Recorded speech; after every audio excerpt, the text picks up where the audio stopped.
My dear brothers and sisters, helping others is one of the most beautiful qualities of faith. It softens the heart, earns reward, and brings us closer to Allah. But what if I told you that not every act of help is rewarded? What if, in some situations, helping someone can actually harm them and you? Islam is not just about kindness, it is about wisdom. Allah, in His mercy, teaches us when to give, how to give, and yes, when to step back.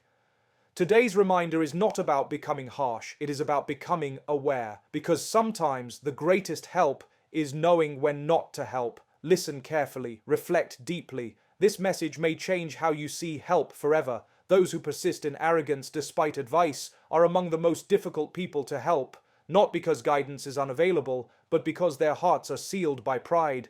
You speak to them gently, choosing your words carefully, hoping that sincerity will reach them, yet every reminder is met with resistance. They do not listen to understand, they listen to respond. Advice feels like an attack to them, and correction feels like humiliation. No matter how soft the tone or how sincere the intention, arrogance transforms wisdom into noise. Such people believe they are always right, even when evidence stands clearly against them, and this inner disease blinds them from seeing their own flaws. Arrogance makes a person reject truth not because it is false, but because it did not come from them. When advice comes, they measure it not by its correctness, but by who delivered it. If it comes from someone they consider lesser, they dismiss it immediately. If it exposes their mistakes, they become defensive.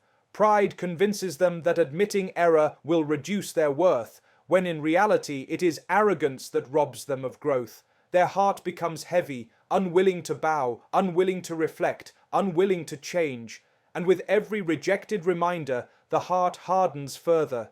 Continuing to help such a person without addressing their arrogance often strengthens their delusion. They begin to believe that their behavior has no consequences because support never stops. They mistake patience for approval and kindness for weakness. Instead of self-reflection, they become more stubborn. In these moments, stepping back is not cruelty, it is wisdom. Distance can sometimes speak louder than advice, and silence can become a mirror that forces them to confront themselves.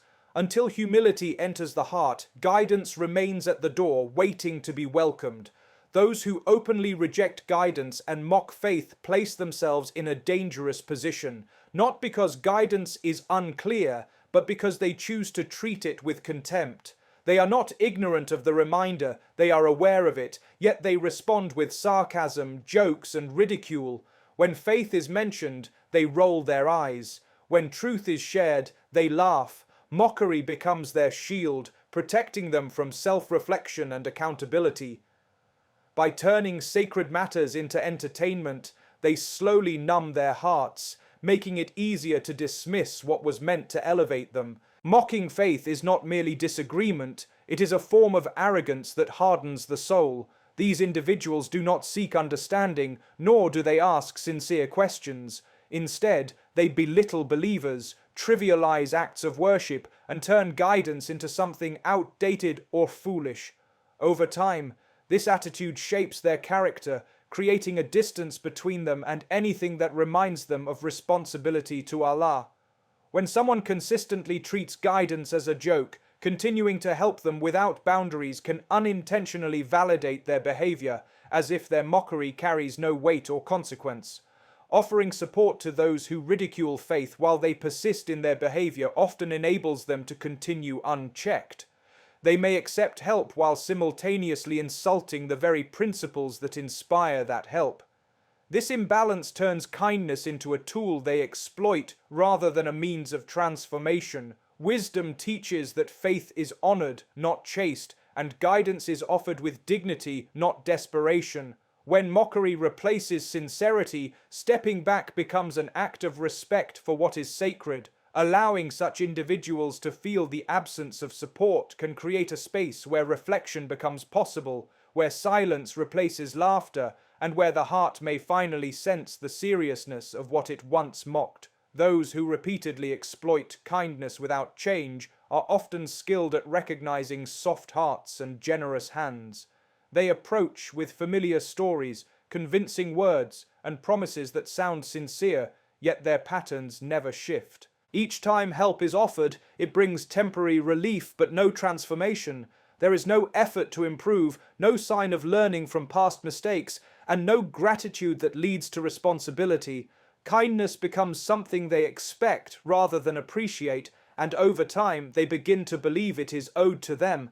This mindset turns assistance into entitlement and mercy into a resource to be drained. When a person continues to receive help without any intention of change, kindness loses its purpose. Support is meant to lift someone forward, not hold them in place. Repeatedly rescuing someone from the consequences of their actions can prevent them from facing the reality they need to confront. Instead of reflecting, they become comfortable in dependency. They learn that someone else will always step in, fix the damage, and carry the burden. In such cases, continued help can quietly nurture laziness, avoidance, and emotional manipulation, even when the helper's intentions are pure. Wisdom lies in recognizing when generosity is being misused. True compassion does not ignore patterns, and sincere concern does not mean endless sacrifice without results. When boundaries are absent, kindness can unintentionally fuel stagnation. Stepping back is not abandoning someone, it is allowing space for accountability to take root.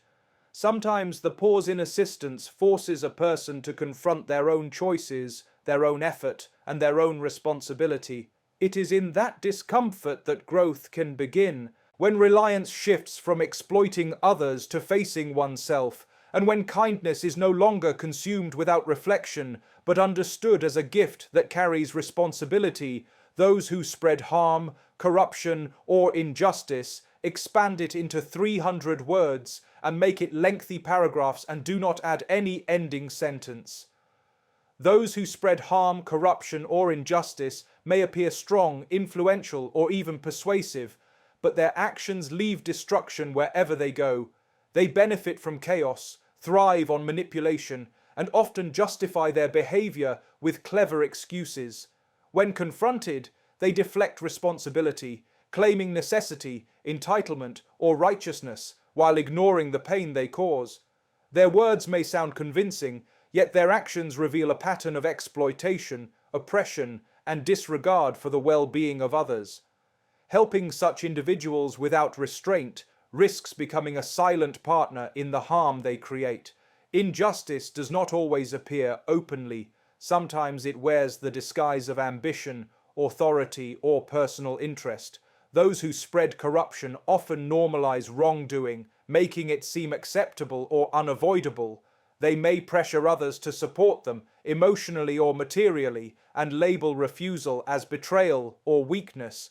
When assistance is given to them, it strengthens their ability to continue causing damage. Support becomes a tool that fuels oppression, silences accountability, and prolongs suffering. In such situations, kindness without wisdom loses its moral direction and becomes a contributor to injustice rather than a remedy. Withholding help from those who persist in harm is not cruelty, it is a form of moral clarity. Faith does not permit standing alongside wrongdoing, no matter how close the relationship or how persuasive the request. Justice requires courage, and sometimes that courage appears as refusal. Stepping away draws a clear line between compassion and complicity. It sends a message that harm cannot be sustained through the goodwill of others. When support is withdrawn, the weight of their actions becomes harder to ignore, and the reality of accountability begins to surface, forcing them to confront the consequences they have long avoided. Those who refuse responsibility and constantly blame others live in a cycle of denial that prevents any real growth. Whenever a problem arises, they quickly search for someone else to fault, convincing themselves that they are always the victim of circumstances, people, or fate. Mistakes are never theirs, failures are always caused by someone else, and consequences are seen as unfair rather than deserved. This mindset shields them from self-examination and allows them to avoid the discomfort of admitting error. By refusing to acknowledge their role in their struggles, they remain trapped in the very patterns they complain about. Blame becomes a defense mechanism that protects their ego while slowly weakening their character. Instead of learning from hardship, they repeat it. Advice feels unnecessary to them because, in their view, the problem lies outside themselves. When support is offered, they accept it readily, yet nothing changes because the root issue is never addressed. They may apologize with words, but their behavior tells a different story. Responsibility requires humility, and without humility, guidance cannot take hold. Each time they shift blame, they reinforce the belief that change is someone else's duty, not their own. Continuing to help such a person without challenging their refusal to take responsibility can unintentionally enable this mindset. Assistance becomes a cushion that softens the consequences they need to face. Instead of reflecting, they grow more comfortable repeating the same actions, knowing that someone will step in to repair the damage. True wisdom recognizes that growth often begins when excuses no longer work. Allowing someone to experience the weight of their own choices can be more beneficial than constant intervention. In that space of accountability, the heart may finally turn inward, recognizing that change does not start with blaming others, but with taking ownership of one's own actions. Those who turn help into a means of sin misuse generosity in the most dangerous way, transforming something meant to bring goodness into a pathway toward wrongdoing. They seek assistance not to improve their condition or correct their behavior, but to continue actions that are harmful, unethical, or displeasing to Allah. What appears on the surface as a request for support is, in reality, a request for facilitation. They may ask for money, influence, protection, or silence, knowing that these forms of help will make their sinful actions easier and less risky. In doing so, they shift responsibility onto others, hoping that shared involvement will lessen their own sense of guilt. Such individuals often mask their intentions behind emotional stories or partial truths. They appeal to compassion, loyalty, or fear of being seen as unkind, pressuring others to assist without asking questions.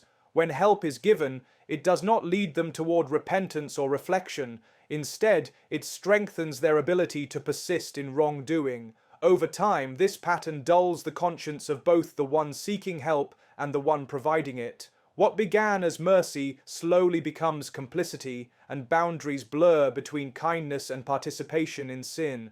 Wisdom demands awareness of where assistance leads. Faith does not permit help that opens doors to disobedience, even if refusal feels uncomfortable or difficult. True compassion is not measured by how much we give, but by whether what we give leads to goodness. Withholding help in such situations protects the integrity of faith and prevents the normalization of sin. It reminds both parties that support is not unconditional when it contradicts divine guidance. When help is denied for the sake of righteousness, it becomes a silent reminder that accountability cannot be shared, and that no benefit gained through wrongdoing will ever bring true peace.